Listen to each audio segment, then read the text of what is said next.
Welcome back, smart mathematicians. Let's do our last part of question 1. Right, one of the two box and whisker diagrams drawn below represents the data given in the table. So let's use the information that let's use the answers that we got from the previous question.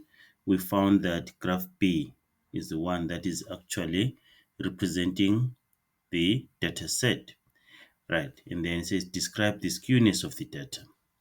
Right, what else do we know about the data set? The mean is equal to 22, and then we found that the median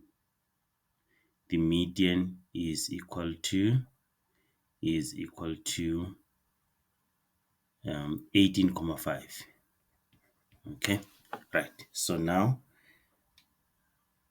what can we conclude with these two? We can see that if the mean is greater than the median, just know that if the mean is greater than the median, the data is positively skewed.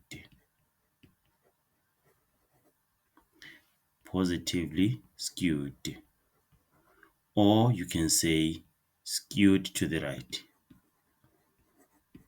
Right, if the mean is greater than the median, the data is positively skewed or skewed to the right. And then if the mean is less than the median, the data is negatively skewed or skewed to the left.